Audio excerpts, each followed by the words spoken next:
creating value is necessary. If you're going to sell something, of course you're solving a problem, or you are providing a perspective or something. You are contributing something, Yeah. right? So let's say this podcast right now, me being here, there is a value add to you or to Yeah. your podcast in terms of having a perspective of an artist or a curator from a place of business owner, and it may give you my experience, my personal experience, Yeah. adds value to the content of what we're creating, right? To whoever we're going to be teaching, Yeah. or this is going to be a lesson too. For me, this creates a platform for I guess I would say putting myself out there a bit more, right? Yeah. Just like that exhibition. Maybe now I have to put my words to what I'm also backing up in terms of action.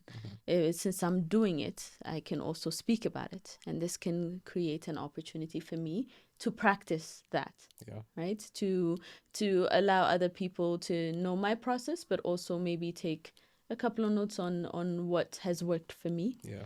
and could be beneficial to others. So this is the value exchange. This is what we're adding, what my experience, my personal experience, my business experience can bring to the conversation here, right? And your platform, your personal knowledge about what you're curious about is what creates the value. So now, if you were to sell this, then you'd have to think about the time that you've spent, the products that we have all around, the equipments that we're using, the space that we're using, Yeah. and just also, I guess, quantifying also what our skill sharing is actually like. And I think that's the one that could be a bit more ambiguous Yeah. or more flexible. But in terms of the art pieces that I create, there's me as an artist. What is the value I'm creating as an artist as a whole? If I'm having a conversation with you, what's the value add? If I'm creating an art piece for you or for your space, what's the value add? So in everything, it's also the intention and what I'm bringing, what kind of, whether it's my talent, whether it's my time, whether it is my knowledge, whatever the case may be, these are the added values. So what I look at is, if I am producing something, if I'm producing something that is of a physical product, I look at what does it take for me to actually create this product, material wise, time wise, and then also efforts and skills. So usually for the efforts and the skills, there are things that you also do on yourself, on your professional side, to make sure that you grow in this, right? So the craft grows as well. So this means the podcasts that you listen to, the workshops that you attend, the things that you do to get closer to enhancing your professional level and how you show up in that space.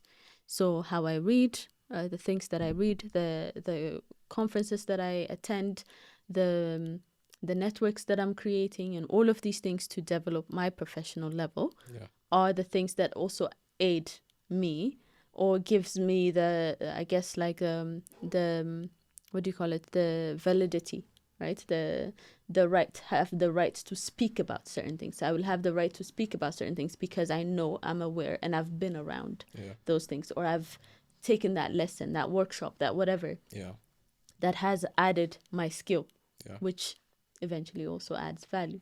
So there's that. Then there's the materials, like I said, the things that we use, the time that is spent to create the product also afterwards.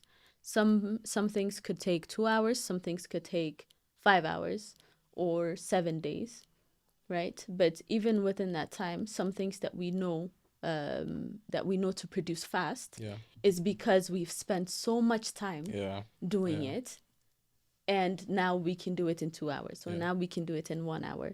And even that has value, right? So what we have spent in learning that and cultivating that is where the value is. So how do we charge that is also, you'd have to look at also at the market. There's, as an artist, you have your own thing. You can make demands off of certain things on what you value. What you value should be the beginning and the end. As long as you value it, it's valuable. However, when it comes to selling things, you do have to look at what your market is, who is buying. And I think that's where we get lost also as artists, because our ecosystem matters in terms of sales, in terms of marketing. Who are we selling to? Who has the capacity to buy? Who has who's interested, or who sees the value in this enough to say, I want to put money in it. So the distinction is that as a creative, you can create something and you can say you value it, but then also when it comes to the business, there are people who also specialize on these things that can give you that perspective, right? Or that the tips or the right direction as to how to position yourself in an already existing market or in a non-existing market, and you're creating it for yourself. So creating those distinctions is what allows me to come to a certain conclusion, but also majority of the time is, okay, let me try to have variation within the products I create. So if I am selling, let's say, an art piece that is 800K, and this is like an acrylic on canvas framed work and stuff, and 1 meter by 1 meter, let me say. But then somebody else comes, connects with the art, but cannot own that piece. There are prints and there are ink works that I also do that are relatively a lot cheaper than that. But still you can find a way if that's something that calls you, right? If the print pieces are also being sold for 200, 300K, that creates a bit of variety. And then if you're also looking to say, hey, I'm not really willing to spend that kind of thing for your art, respectfully.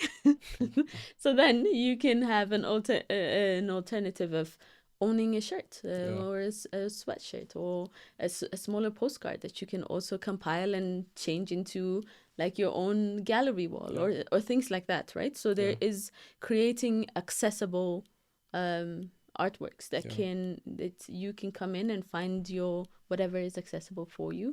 And just because you have a certain amounts that you would want to pay, it does not leave you from accessing an art piece or owning an art piece at all.